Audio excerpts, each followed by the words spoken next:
The first memory I have of silence is not of emptiness, but of weight. I was 4 years old, sitting cross-legged on the worn carpet of our living room in Cincinnati, Ohio, clutching my favorite doll while my younger sister Olivia cried in my mother's arms. I could see her mouth open wide, her cheeks flushed red, and I knew, because everyone knew, that a baby's cry was supposed to be loud. But to me, it was nothing. Just an open mouth, a small trembling body, and a storm that never reached my ears. I remember turning to my father that day. He stood by the window, the sunlight slanting over his shoulder, painting his face half in shadow. His lips moved, his brow furrowed, but I could not hear him. I watched my mother's frantic hands as she cradled Olivia, and even then I felt it, that separation, that invisible wall. The doctors later told my parents that my hearing loss was profound, irreversible, without the help of medical miracles that had not yet reached our town. My mother wept. My father did not. He folded his arms, jaw tight, and muttered something I couldn't hear. But I learned to read his lips early, and I saw the word clearly. Burden. Silence became my home. At school, I lived inside that quiet like it was a fortress and a prison both. Children ran, shouted, laughed, expressions spilling out of mouths I could not follow. I clung to the vibrations, the thud of shoes on the wooden floor, the hum of a bus engine beneath my feet, the slam of lockers that rattled through my bones.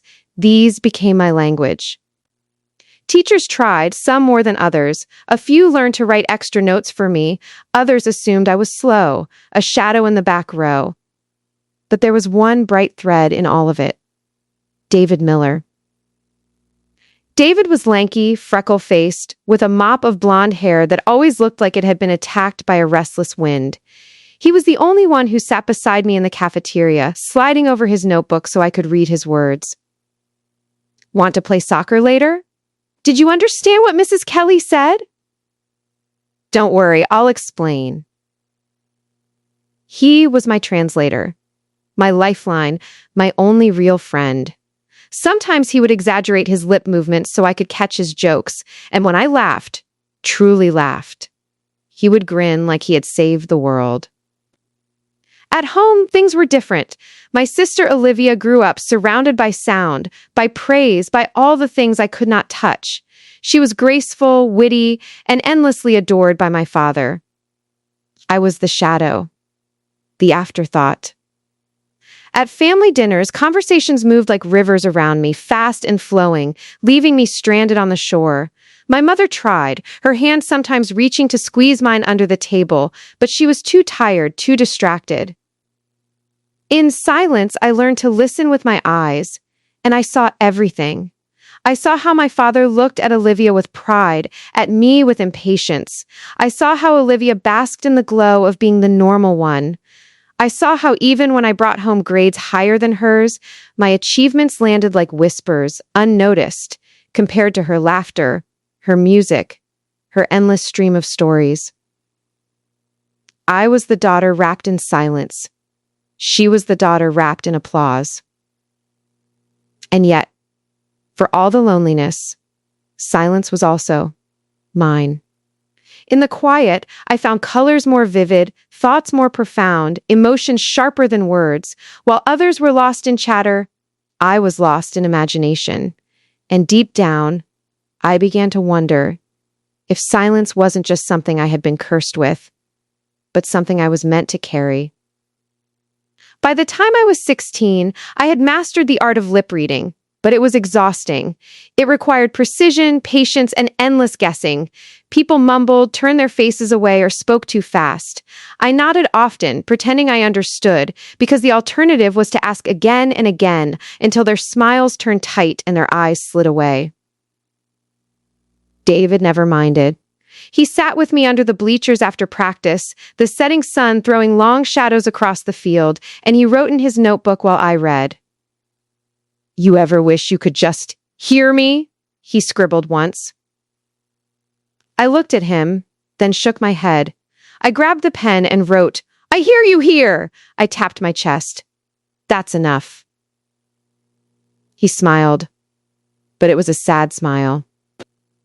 The truth was, sometimes I did wish.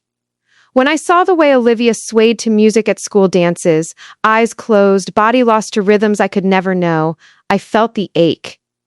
When laughter erupted around me and I only caught the fragments, I wished. When my father clapped Olivia on the back for her piano recital and simply patted my shoulder for my straight A report card, I wished. But wishing was dangerous. Wishing made the silence unbearable. So instead, I convinced myself that my world was richer, fuller in other ways. David believed me. Or maybe he pretended to. He was applying for colleges then, dreaming big, while I dreamed small, just to survive high school without breaking apart. At home, the gulf between me and my family widened. Olivia grew into beauty, into charm, into everything I was not. She had boys calling the house, cars idling in the driveway, music spilling from her room like water from a fountain. My father adored her, my mother worried about her, and I simply existed in the corner, silent and invisible. One evening, I caught them in the kitchen. My father's lips moved quickly, sharply, and I strained to catch his words as I stood in the doorway. Emily. Never. Normal. Olivia. Future. My mother's lips trembled with something like protest, but she said nothing. I went upstairs, shut my bedroom door, and pressed my hands over my ears, though I didn't need to. The silence was already there. The Carter household was not cruel. That's the strange truth. Cruelty is sharp, obvious, a knife pressed against the skin. What I lived with was softer, duller, like being brushed aside by a heavy curtain day after day until you forget what sunlight feels like. Olivia had music lessons twice a week. I would sit at the bottom of the staircase while she practiced piano upstairs, watching her fingers dance across the keys. I couldn't hear the notes, but I could see them. Her body moved with rhythm, her eyes closed with feeling, and I knew she was creating something beautiful that I would never fully understand.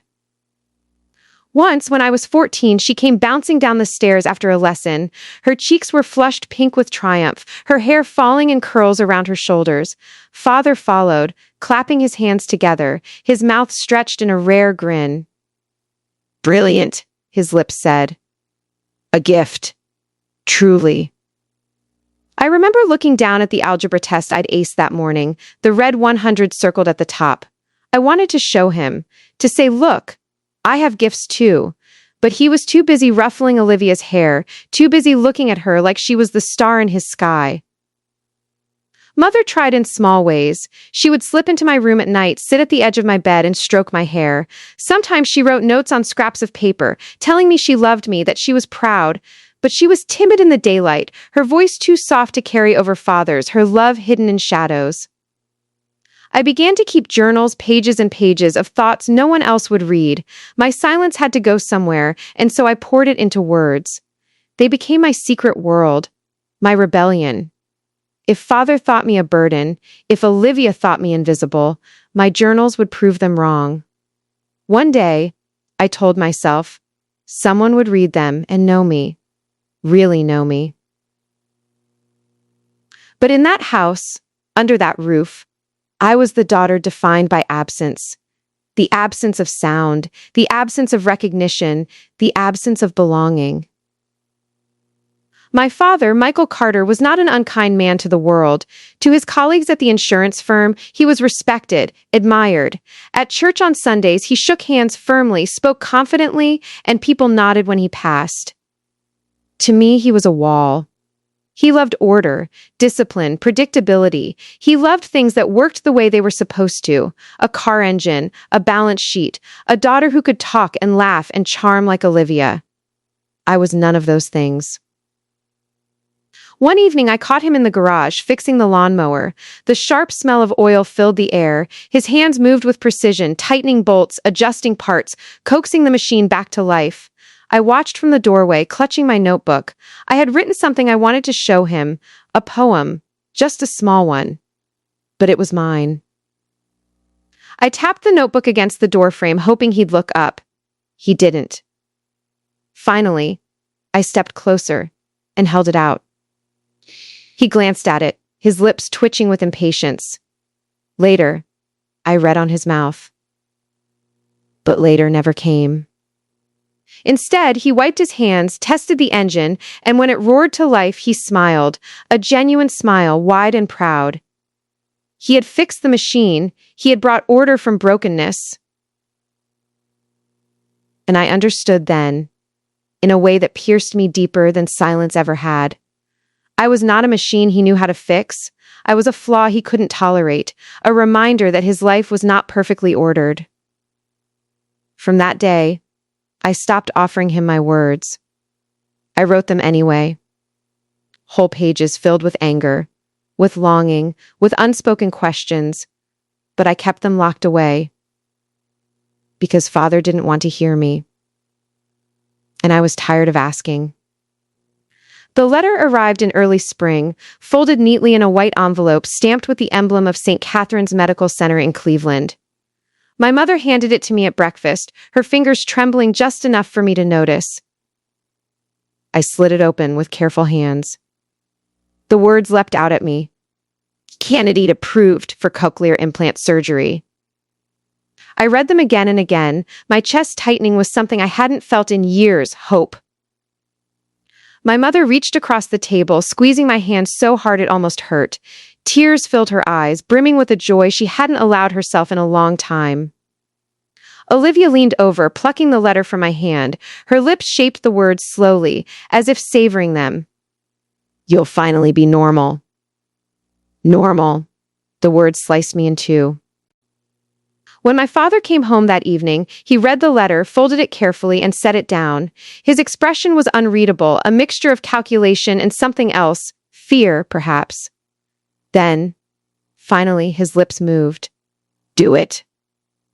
No hesitation, no tenderness, just an order, as though he were authorizing a business deal.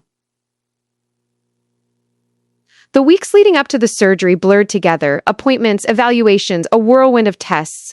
I drifted through them in a haze, half terrified, half exhilarated. What would it be like to hear, to catch the sound of rain against the roof, to recognize my mother's laugh, to finally know what my own voice sounded like? David was the only one I confided in. By then, he was away at college in Chicago, but he called often, his words spilling out over video chats. I couldn't hear him, of course, but I read his lips on the screen. You don't have to do this for anyone but yourself, he said once, his face serious. Not for your dad. Not for Olivia. Only you. I nodded, though deep down I wasn't sure if I believed him. The day of the surgery, the hospital walls felt too white, too clean, like a page waiting for ink. I lay on the bed as nurses hovered, their lips moving in words of comfort I couldn't catch. My mother held my hand until the last moment, her eyes swollen with worry. My father stood at the foot of the bed, arms crossed, a soldier waiting for the outcome of a battle. When I woke hours later, everything was different. Not because I heard right away, the implant needed time to adjust, to heal, but because I had crossed a threshold. The world I had known was ending. Weeks later, the day came to activate the implant. The audiologist adjusted the device, her face bright with anticipation. She counted down, her fingers raised. 3, 2, 1, and then sound. Not clear, not natural, but raw, jagged, overwhelming, a flood of static and metallic echoes. I gasped, my body jerking, my hands flying to my ears. The room pulsed with noise, too much, too fast. My mother cried out something I couldn't distinguish, her voice sharp, high-pitched. My father said something too, a deep rumble. I clung to the fragments, struggling to separate them. And then... Lauder. Olivia's. Shrill, bubbling, unmistakable even through the distortion. For the first time in my life, I heard my sister laugh, and I didn't know if it was beautiful or unbearable. The first weeks were chaos. Sound assaulted me from every corner. The whir of the refrigerator, the slam of doors, the shriek of brakes on the street. Even the rustle of paper felt like thunder. My family spoke constantly, as if to test me, as if I were suddenly a new toy they could finally interact with. My mother's voice was softer than I imagined, fragile and lilting. Olivia's was sharp, commanding, every word like a performance. My father's voice was heavy, authoritative, the kind of sound that filled a room and left little space for anyone else. At first, I tried to be grateful, to smile, to nod, to laugh when they laughed, but beneath it all, something ugly began to stir. One night, I stood outside the kitchen, unseen. My implant caught voices inside, clearer now, sharper. My parents were talking. "Finally worth the effort," my father's voice said. "She's always been worth it," my mother protested weakly. He snorted. "Don't fool yourself, Sarah. This is what I've been waiting for. She can stop being such a burden, maybe even do something useful with her life." The words landed like fists. I staggered back, pressing a hand to my mouth. For years, I had wondered what he truly thought of me. Now I knew. A few days later, I overheard Olivia on the phone with a friend. She was in the living room, curled up on the couch, her laughter spilling freely. "Yes, she got the implant," she said. "You should see her. Like a baby hearing for the first time. It's hilarious." A pause. More laughter. "No, she's still weird. Always will be. You can't fix that." Her words stabbed deeper than silence ever had. I had longed to hear, to belong. But now that I could, I realized something terrible. The silence had protected me. It had shielded me from truths too cruel to bear. And in that moment, I understood the weight of choice. I could embrace this noisy world that had never wanted me, or I could step back into silence. This time, not as a prisoner, but as its master. Olivia was everything I was not. She moved through the world like it was made for her, rooms tilted toward her, people leaned in, laughter followed in her wake. And for years, I accepted that she was the star of the family, and I the shadow. But after the implant, the shadow grew darker, sharper, almost unbearable. I had imagined hearing her voice would make me feel closer to her, that maybe her laughter and words would bridge the gulf between us. Instead, they only widened it. Her voice was bright, almost too bright, like sunlight bouncing off glass. Every syllable seemed rehearsed, crafted for an audience. She filled silences with chatter, drowned quiet with noise. And beneath the charm, there was something else. An edge. A cruelty that the silence had hidden from me for so long. One evening, Olivia sat at the piano, fingers gliding across the keys. I stood in the doorway, listening to the melody. It was my first time hearing her play. The notes sparkled, quick and fluid, but the sound pierced me, too sharp, too loud. When she finished, she turned and caught me standing there. A smirk tugged at her lips. "Beautiful, isn't it?" she said, her words crystal clear through my implant. "Not that you'd know what real music is." My chest tightened. I wanted to answer, to tell her I could hear now, that I could finally understand. But the words stuck in my throat. She leaned back on the bench, crossing her arms. "Don't think this changes anything, Emily. You'll always be behind, always catching up." And then she laughed. That laugh I had once thought would be a gift to hear. Now it was a curse. Later that night, I overheard her again, whispering to my father in the kitchen. "She'll never be like me," Olivia said. "You know that, right?" Father's voice rumbled low. "I know." I stood frozen in the hallway, the words echoing inside me. For years, I had lived in her shadow, and now I realized she wanted me there. She needed me there. My silence made her shine brighter. My invisibility made her the center. And I began to hate her for it. The world with sound was not what I imagined. I thought it would be full of wonder, filled with beauty I had been denied. And yes, there were moments of awe, the first time I heard rain on the window, the first time I caught the distant whistle of a train, the gentle crackle of a fireplace. Those were gifts I cherished. But the voices, the arguments, the cruelty wrapped in laughter, they cut deeper than silence ever had. One night, I sat alone in my room, the implant buzzing faintly in my ear. My journal lay open on the desk, pages filled with years of silent words, words I had once dreamed someone would finally hear. I picked up the pen and wrote. Silence never lied to me. People did. The thought shook me. For the first time, I realized I had a choice. I didn't have to live in this noisy world where every voice was a blade. I didn't have to listen to my father's disappointment, my sister's mockery, the constant reminder that I was less. I could turn it off. The implant had a switch, a simple little device no bigger than a coin. I reached for it, fingers trembling. Click. The world vanished. Just like that, the storm of voices, the cruelty, the constant noise, it all dissolved. The silence rushed back in, familiar and comforting, wrapping around me like a long-lost friend. And for the first time in years, I didn't feel like a prisoner. I felt free.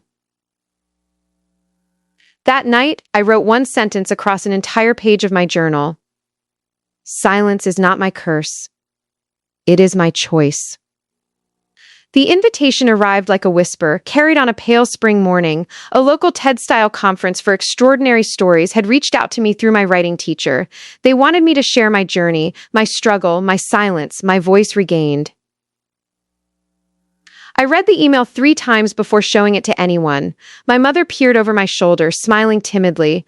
My father was skeptical, of course, folding his arms across his chest. Olivia scoffed, laughing, though I could tell her laughter masked curiosity. You actually think people want to hear your story? She asked. Her words dripped with condescension. I don't need them to hear it, I replied, my fingers tightening around the envelope. They need to feel it.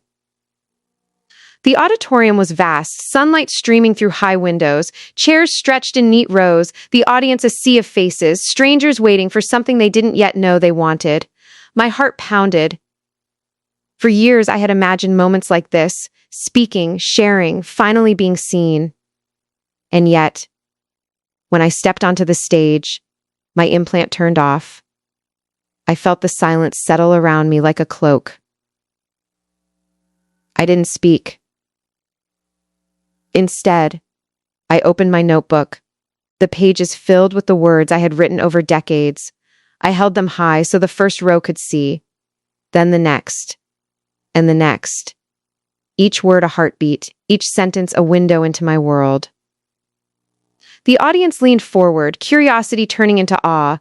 They could hear nothing, but they could see everything, emotion, intensity, the weight of a life lived in silence. When I finally closed the notebook and looked at them, my eyes were filled with tears, not of sadness, but of triumph. Silence had become my voice, my stage, my power.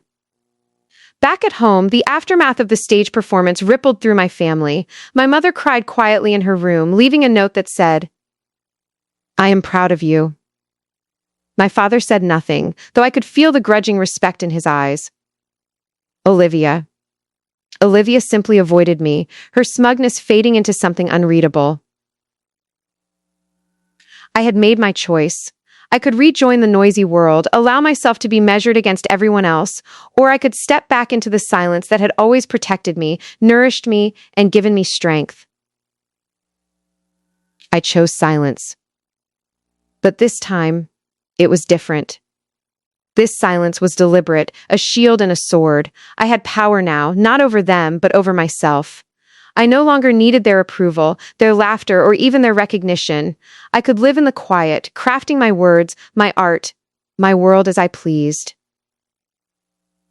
And sometimes, late at night, when the house was still and the world outside slept, I would turn on the implant for a moment. I'd listen to the rain, the wind through the trees, the distant hum of the city. I would smile. Because now I understood. Silence was not emptiness.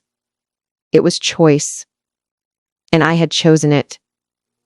Spring had melted into early summer, and the city hummed with life. I hadn't intended to leave my quiet routines, but David's email arrived, persistent and insistent.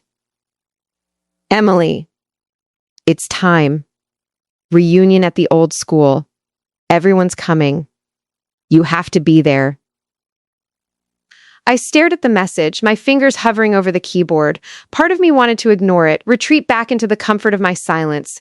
But another part, a part that had grown stronger since the implant, since the stage, wanted to confront the echoes of my past. The gym smelled of polished wood and old memories when I arrived. Faces I hadn't seen in years stared back at me, some familiar, some warped by time. Whispers circulated, some kind, some mocking. I didn't hear them, of course, but I could see the tension in their eyes, the way they shifted. Uncertain of me. David found me first, his smile a constant thread of comfort. You look amazing, he mouthed. Thanks, I replied silently, feeling the words travel only through my lips. Only for him. The reunion was a whirlwind of gestures, notes, and hesitant conversations. I realized something profound. My silence, once a limitation, had become my language.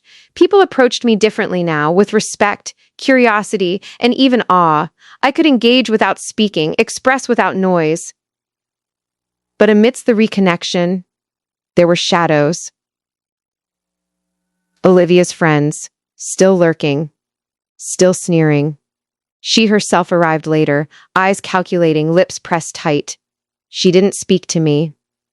She couldn't. And I let her struggle in that silence, the same way I had struggled for so many years. By the end of the evening, I walked away with a quiet satisfaction. I had faced the people who had once overlooked me, and I had done it on my own terms. That night, I returned home to an empty house, the air still with the remnants of summer heat. I walked past my old room, now stripped of childhood clutter, and paused at the window overlooking the backyard. Memories came rushing back. My first day at school, the moments I had felt invisible, the endless years of watching Olivia shine while I hid in shadows. And yet, as I looked out, I felt no bitterness, only clarity. I picked up my journal, flipping through the pages filled with decades of silent words. Every word, every thought, every grievance and hope was a testament to survival. I realized that all the silence, all the waiting, had been preparation for this moment, to live fully on my own terms. I didn't need to justify myself to my father, to Olivia, or to anyone else. I didn't need to speak to prove my worth. My worth had always been there. It simply needed recognition, and I had finally given it to myself. Later, my mother knocked softly and entered, a tentative smile on her lips. I read your notes, she said quietly. You've become so strong. I'm proud of you, Emily. For the first time, I didn't reach for my implant. I didn't need it. Thank you, I wrote on a slip of paper and handed it to her. She read it, her eyes misting. She understood. No sound was necessary. And as she left the room, I looked back at my journals, my stories, and my silence. I had faced the past, and in doing so, I had claimed my future. It was late August when Olivia finally approached me. I was sitting on the porch, the sun low in the sky, golden light spilling over the garden. She stopped at the foot of the steps, her arms crossed, lips pressed tight. You think you're better than me now, don't you? She said, her words crisp, sharp, even though I could hear them clearly through my implant. I didn't respond. She stepped closer, her shoes crunching on the gravel. You went to that reunion. You stood on that stage. Everyone's talking about you, Emily. And now you ignore me too? Don't think I won't.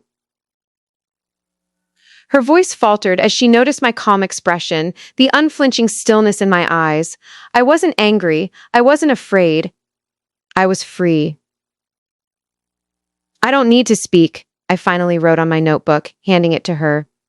You don't define me. I define myself. Olivia's eyes widened. She read the words, then looked at me, her carefully constructed arrogance beginning to crumble. She had always assumed my silence was weakness. Now she realized it was strength. For the first time, she looked uncertain, and for the first time, I felt no need to justify myself beyond that single page. The next few weeks were a revelation. Olivia no longer mocked or competed with me. Our home felt lighter, calmer, though I didn't speak to anyone more than necessary. The implant sat quietly in my drawer most days, a reminder of the world I could join but no longer needed.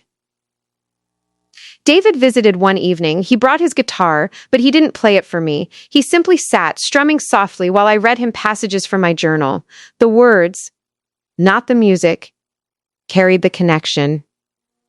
You've changed, he said finally, lips moving slowly so I could read. You've become yourself. I nodded. No sound required. At night, I would sit by my window, listening to the city from a distance. Rain pattered on the roof, wind whispered through the trees, and somewhere, far away, people laughed and argued. I no longer felt the need to be part of that noise. I had my silence, and in it, my power. The victory was quiet, but it was complete. Not a shout, not a declaration, not even a confrontation, just presence, and the unshakable knowledge that I had chosen my life. And in that choice, I finally heard the most important sound of all, the beating of my own heart, strong, steady, and fully mine. Autumn came softly, painting the streets of Cincinnati in gold and crimson.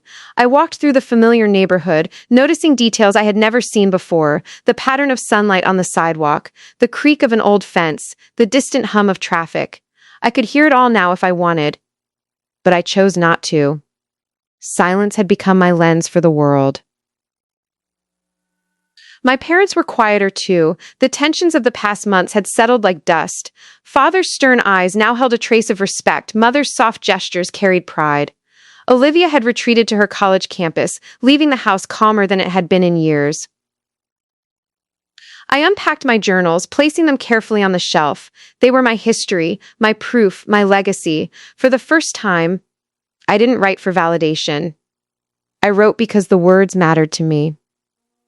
David came to visit one chilly evening, guitar in hand.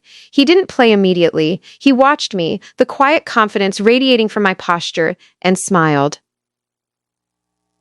I brought this for you, he said, handing me a small leather-bound notebook. I opened it.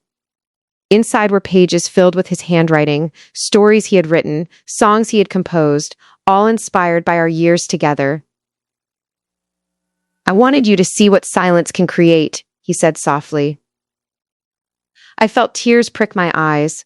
Not from sorrow, but from understanding. We had both grown, me through silence, him through patience and observation. Together, we understood that connection did not always need sound. One afternoon, a letter arrived from Olivia. I didn't need to hear her voice to know the tremor in her words. She admitted her envy, her ignorance, and her regret. She apologized, not for her actions, but for failing to see me, the real me, so long. I read her words twice. Then I set them aside. There was forgiveness, yes, but it was quiet, gentle, like a breeze. I didn't respond immediately. I didn't need to. Silence could carry its own answer. Weeks turned into months. I remained a quiet presence in the world, speaking when necessary, listening always, but never surrendering my peace to the chaos of noise. My implant stayed in its case most days, a symbol of freedom rather than necessity. I began volunteering at a local school for children with hearing impairments. My experiences gave them hope, my silence gave them strength, and my words, carefully chosen, gave them voice.